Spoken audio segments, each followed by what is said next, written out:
G'day, how you going? This is just a quick intro to say I'm sorry, but I lost the footage for applying the McCrag blue all over the base of a standard grey base coat.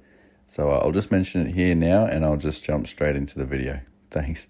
From the base coat of McCrag blue, I'm going to start my shadow glazing. To do this, I will be using the Citadel Cantor blue.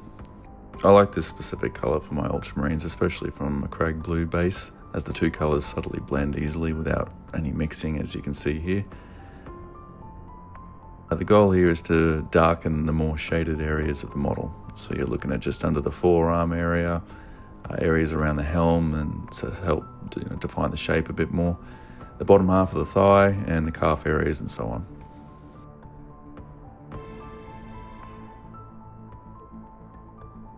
It's important to dilute the paint down quite heavily with water almost to a wash consistency. However, the trick is to have almost nothing on the brush, otherwise it tends to pool and dry a very weak pale version of the colour you're trying to achieve. So once you have your mix ready, don't load it up on the brush and give it a little wipe on your paper towel on hand like me and give it a few goes over. So I make sure to guide the Cantor blue towards the area where I want it to be darkest. Around the studs is a good area for the darker tone because it shows a bit more texture to the plate. And here you can see the subtle tint of the Cantor blue. If you want to take it even further, just keep applying multiple layers of the Cantor blue or even start adding black to the mixture. Now the next step would be to re-establish that main armor colour and even out those blends from the Cantor blue. And to do that, I'll be returning to McCrag blue on my palette and watering it down to the same glaze consistency and applying that with multiple thin coats over the raised areas. Basically the same process as with the Cantor blue, but on the opposite areas. And again, make sure the amount of paint on the brush is very minimal and slightly damp. If you're not used to this method of painting, Space Marines are a really good area to start the practicing. There's a lot of large flat panels, and with McCrag blue and Cantor blue you can see just how easily they blend together really, without any form of mixing at all. Remember too, there's no particular need to be neat really at this stage. It's just a matter of getting the paint on and working with it and seeing how it looks, and you can always take it back if you need to with some Cantor blue. Here I noted where I could see the distinct line between the Cantor blue and the McCrag blue, so I raised it just that little bit higher to push the highlight towards the top of the panel. It will only change the colour where the brush finishes really, so have a bit of fun with it, build it up slowly and stop when you're happy with the result. And same goes with the highlight. If you want to take it a little bit more, you just keep adding a lighter colour or more layers of the McCrag blue. Now this is about the stage where I'd recommend filling in all those harder to reach areas of the armour, particularly the rubber joint areas between the legs and the arms. I used Army Painter Matte Black for this. You can use any black you have, I just prefer this one because it has more of a matte finish really for the rubber and it covers quite well. And the reason I'm doing this now is because in order to reach some of those areas, it's inevitable that you will make mistakes and hit the blue armour. But at this stage of the job, it's not really a big problem. You can just grab your McCrag or Cantor blue and just go over it to fix it up. Since I've already got the black on the brush, you can see I'm painting some of the other parts of the armour. I like to block out the future metallic areas with a black as it lets me know what needs to be gold or silver, and also black is a good base coat for metallics and a great recessed shade colour.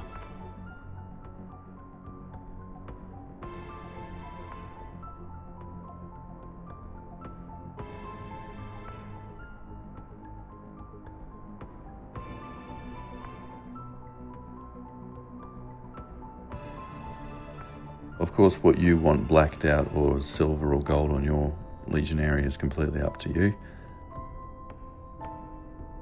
I personally felt that the Mark 6 left the Ultramarine a little less goldy than I wanted it to, so I filled in the vents on the back of the backpack and I determined that was going to be gold in the end.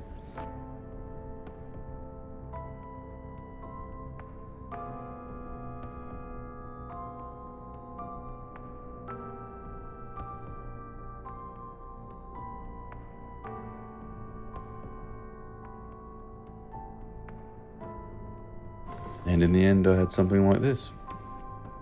I really would recommend taking the time to black out the metallic areas, or future metallic areas anyway, just to sort of give you that sort of mental image of what it's going to look like in the end. From there, I move on into recess shading. If you're doing just entire squads of these guys, it probably wouldn't really be needed at this stage. Just move on to your metallics and finish up. But if you want to, I used the Cantor Blue to start off with. A little less watered down than I was for the shading, or the glazing I should say, but not quite a full pigment paint, as you've most likely darkened the tone of the area that's around the recess area anyway with the Cantor Blue, so this is just establishing a stronger sort of line distinction between armor plates.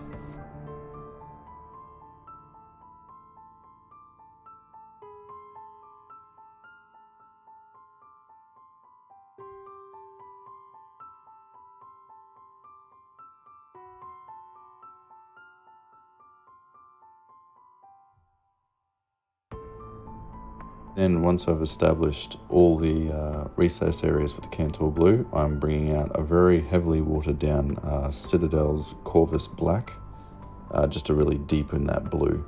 Not so much mixing really, it's more of just going over an already established dark blue with a watered down black, and it helps to really define that recess shade a little bit more.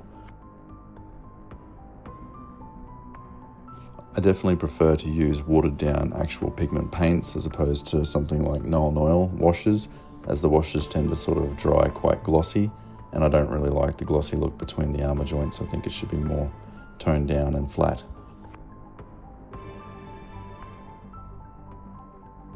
Be mindful to limit the Corvus Black probably to the more darker areas where you've built up that Cantor Blue shade. If you left it on the McCraig Blue area, it'd probably look like a black line and it wouldn't really suit. So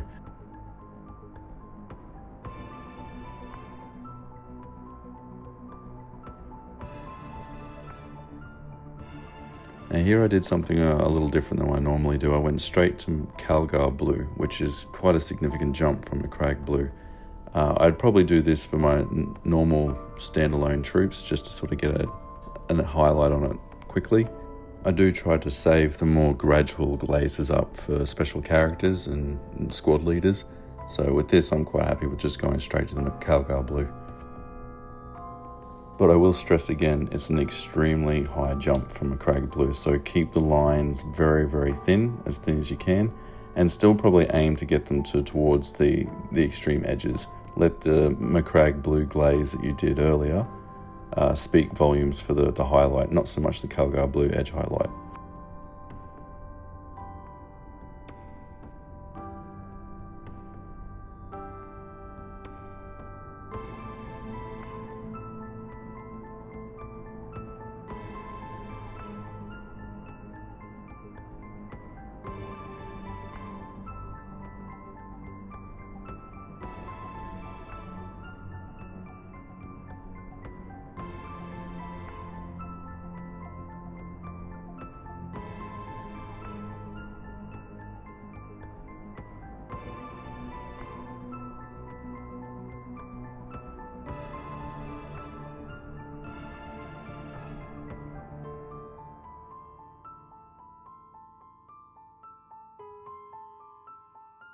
And here we have it, highlights done.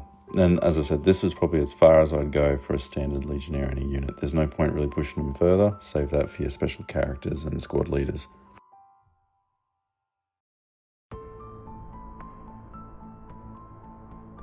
Now I'll be honest, the Umbra pattern bolt gun is not my favourite. It's kind of hard to distinguish between the weapon casing and the metal half the time, so forgive if they're on the wrong places. I used a Corvus Black as the main, and then I watered down an Abaddon Black as a wash. And for the metallics, I used AK Interactive's Oily Steel. Now, on metallics, I actually don't mind using washes. The gloss helps keep the shine a little bit more. So for this, I used Two Thin Coats Oblivion Black wash. I then went back to Corvus Black as a little bit of an edge highlight, as the Abaddon Black sort of darkened down the Corvus just enough to make the edge highlight fit a little bit more easily. And then same again, I picked quite a bright grey, so I think I used Dawnstone here just to sort of give it that instant punch of an edge highlight. Keep the lines very, very thin, and if you don't make any mistakes, just go over with Corvus Black.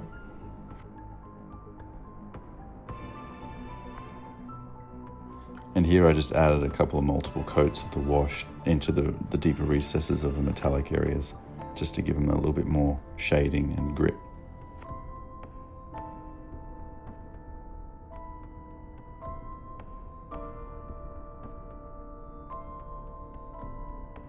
And there's your Umbra bolt gun. Again, not my favourite, so let's move on. Here I started on the silver areas of the model.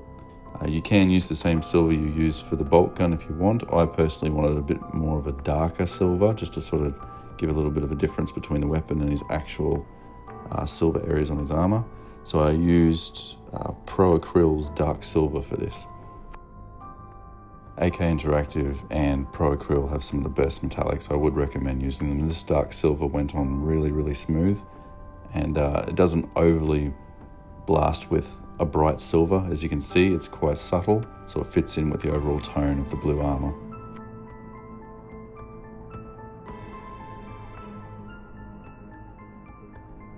But to tie it all in, I still went over with a bit of Oblivion Black wash from Two Thin Coats. And it's optional, you can do this if you want, but I do like washes over metallics.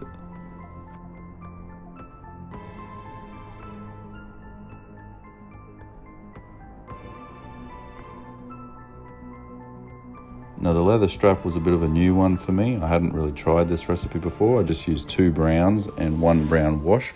So I used dark Umbra for the base, and then I washed over it with a brown wash, and then I layered over with the light Umbra.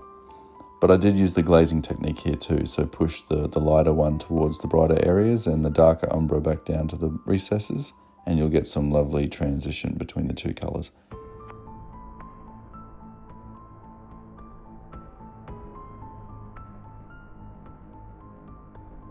And from there I moved straight into the gold, and I used my go-to base from AK Interactive, which is Burnt Tin.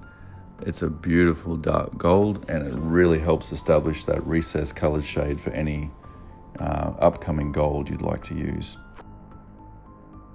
Sometimes with multiple coats of this gold, I actually leave this as the main gold colour for some Ultramarines. It looks really, really good as a not so in-your-face yellow gold.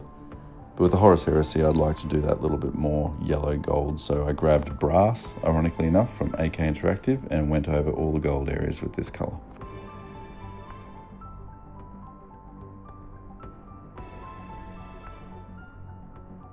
Again, applying that sort of glazing method to all the raised areas, so only really leaving the colour towards the more shiny aspect of the armour.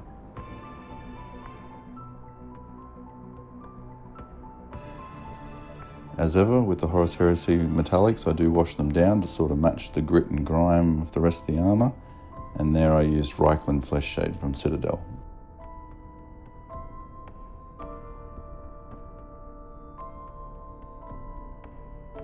Now everyone's favourite process, the eyes. Now I don't do it overly complicated with eyes. I think the fantastic method is easily a white stripe with the smallest brush you have and the steady hands, and go over it with a contrast paint or a wash. I think here I used Bale Red. I don't know why, I usually use Bloodletter or something a little bit thinner, but I wanted that really strong red this time. And I went for a little bit of a break from the red and did a little green glaze for his little lens at the top there. And once the glaze was down and dried, I went over again with just a slight line of the white to bring out that real bright glow. And there you have it, everybody. An Ultramarine Legionary. Again, standard baseline troops, so don't go over fancy with it. I'd like to keep it probably to this standard. It's really eye-catching on the field, and it's just got just enough tone to sort of mesh with the rest of the environment. And yeah, hope you enjoyed it. I hope you painted along. Let me know if you like this style of painting, or if you gave it a go and how the results were, and if you find it a little bit more tedious or a lot easier as opposed to just edge highlighting a standard colour. And again, feel free to take the shadows a little bit further with a bit more mix of black, or even the highlights with a bit more of Calgar blue, and build it the way you like. Thanks again.